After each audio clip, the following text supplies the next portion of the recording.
79ನೇ ಸ್ವಾತಂತ್ರ್ಯ ದಿನಾಚರಣೆಗೆ ಇಡೀ ದೇಶವೇ ಸನ್ನದ್ಧವಾಗಿದೆ. ನಾಳೆ ಬೆಳಗ್ಗೆ 7:30ಕ್ಕೆ ಪ್ರಧಾನಿ ಮೋದಿ ದೆಹಲಿಯಲ್ಲಿ ಧ್ವಜಾರೋಹಣ ಮಾಡ್ತಾರೆ. ಆಮೇಲೆ ಬೆಂಗಳೂರಿನ ಮಾಣಿಕ್ ಷಾ ಮೈದಾನದಲ್ಲಿ ಸಿಎಂ ಸಿದ್ದರಾಮಯ್ಯ ಧ್ವಜಾರೋಹಣ ನೆರವೇರಿಸುತ್ತಾರೆ. ಹೇಗಿದೆ 79ನೇ ತ್ರಿವರ್ಣ ಹಬ್ಬದ ಸಿದ್ಧತೆ ಅನ್ನೋದನ್ನ ತೋರಿಸ್ತೀವಿ ನೋಡಿ. ನಾಳೆ 79ನೇ ಸ್ವಾತಂತ್ರ್ಯೋತ್ಸವದ ಆಚರಣೆಗೆ ಇಡೀ ರಾಷ್ಟ್ರವೇ ತುದಿಗಾಲಲ್ಲಿ ಕಾಯ್ತಿದೆ. ದೆಹಲಿಯ ಕೆಂಪು ಕೋಟೆಯಲ್ಲೂ ಸ್ವಾತಂತ್ರ್ಯೋತ್ಸವ ಆಚರಣೆಗೆ ಸಕಲ ಸಿದ್ಧತೆ ಮಾಡಿಕೊಂಡಿದೆ. ರಾಷ್ಟ್ರ ಧ್ವಜಗಳ ಮಧ್ಯೆ ಜಗಮಗಿಸುತ್ತಿದ್ದು ತಾಲೀಮು ಕೂಡ ಜೋರಾಗಿದೆ. ಯಾವುದೇ ಅಹಿತಕರ ಘಟನೆ ನಡೆಯದಂತೆ ಕಟ್ಟುನಿಟ್ಟಿನ ಕ್ರಮ ಕೈಗೊಳ್ಳಲಾಗಿದೆ.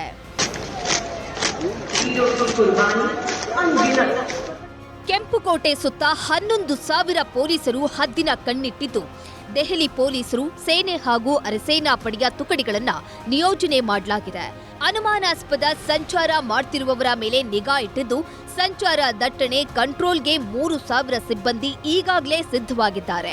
ಇಂದು ರಾತ್ರಿ 10 ಗಂಟೆಯಿಂದಲೇ ರಾಷ್ಟ್ರ ರಾಜಧಾನಿಯೊಳಗೆ ಯಾವುದೇ ವಾಣಿಜ್ಯ ವಾಹನಕ್ಕೆ ಪ್ರವೇಶಿಸುವಂತಿಲ್ಲ ಎಂದು ಸಂಚಾರ ಪೊಲೀಸರು ಆದೇಶಿಸಿದ್ದಾರೆ. ಅಲ್ಲದೆ ಬಸ್, ಮೆಟ್ರೋ, ಏರ್ಪೋರ್ಟ್, ರೈಲ್ವೆ ನಿಲ್ದಾಣಗಳಲ್ಲಿ 24 ಗಂಟೆ ಭದ್ರತೆ ಒದಗಿಸಲು ವಿಶೇಷ ತಂಡ ನಿಯೋಜಿಸಲಾಗಿದೆ.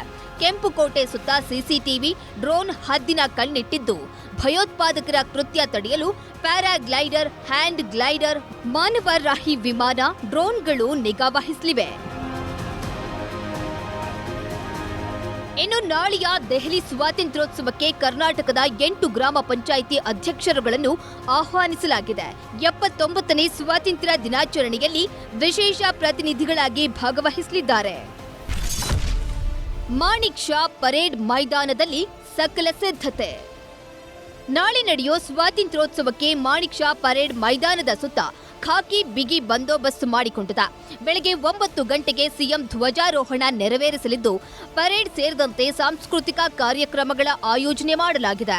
ಸಮಾರಂಭಕ್ಕೆ ಬರುವ ಸಾರ್ವಜನಿಕರಿಗೆ ಇದೇ ಮೊದಲ ಬಾರಿ ಆನ್ಲೈನ್ ಮೂಲಕ ಇ ಪಾಸ್ ವ್ಯವಸ್ಥೆ ಕಲ್ಪಿಸಲಾಗಿದೆ. ಮಾಣಿಕ್ ಷಾ ಪರೇಡ್ ಮೈದಾನದ ಸುತ್ತಮುತ್ತ ಯಾವುದೇ ಅಹಿತಕರ ಘಟನೆ ಸಂಭವಿಸದಂತೆ 2,000ಕ್ಕೂ ಅಧಿಕ ಪೊಲೀಸರನ್ನ ಭದ್ರತೆಗೆ ನಿಯೋಜಿಸಲಾಗಿದೆ. ಪರೇಡ್ ಮೈದಾನದ ಸುತ್ತಮುತ್ತ ಸುಮಾರು 500 ಸಿಸಿಟಿವಿ ಕ್ಯಾಮೆರಾಗಳಿದ್ದು, ಹೆಚ್ಚುವರಿಯಾಗಿ 100 ಸಿಸಿಟಿವಿ ಹಾಗೂ 2 ಬ್ಯಾಗೇಜ್ ಸ್ಕ್ಯಾನರ್ಗಳನ್ನು ಅಳವಡಿಸಲಾಗಿದೆ. ಜೊತೆಗೆ ಆಂಬ್ಯುಲೆನ್ಸ್ ಮತ್ತು ವೈದ್ಯಕೀಯ ಸಿಬ್ಬಂದಿ, ಅಗ್ನಿಶಾಮಕ ವಾಹನಗಳನ್ನು ನಿಯೋಜಿಸಲಾಗಿದೆ. ಸೆಂಟ್ರಲ್ ಸ್ಟ್ರೀಟ್ನ ಅನಿಲ್ ಕುಂಬ್ಳೆ ವೃತ್ತದಿಂದ ಶಿವಾಜಿನಗರ ಬಸ್ ನಿಲ್ದಾಣದವರೆಗೆ, ಕಬ್ಬನ್ ರಸ್ತೆಯ ಸಿಟಿಒ ವೃತ್ತದಿಂದ ಕೆಆರ್ ರಸ್ತೆ ಹಾಗೂ ಕಬ್ಬನ್ ರಸ್ತೆ ಜಂಕ್ಷನ್ ವರೆಗೆ, ಎಂಜಿ ರಸ್ತೆಯ ಅನಿಲ್ ಕುಂಬ್ಳೆ ವೃತ್ತದಿಂದ ಕ್ವೀನ್ ವೃತ್ತದವರೆಗೆ ವಾಹನಗಳ ಪಾರ್ಕಿಂಗ್ ನಿಷೇಧಿಸಲಾಗಿದೆ. ಒಟ್ಟಾರೆ ನಾಳೆ ಸ್ವಾತಂತ್ರ್ಯೋತ್ಸವ ಸಂಭ್ರಮಕ್ಕೆ ಸಕಲ ಸಿದ್ಧತೆ ಮಾಡಿಕೊಂಡಿದ್ದು, ನಾಳೆ ದೇಶಾದ್ಯಂತ ರಾಷ್ಟ್ರ ಧ್ವಜ ರಾರಾಜಿಸಲಿವೆ. Bureau report, news 18.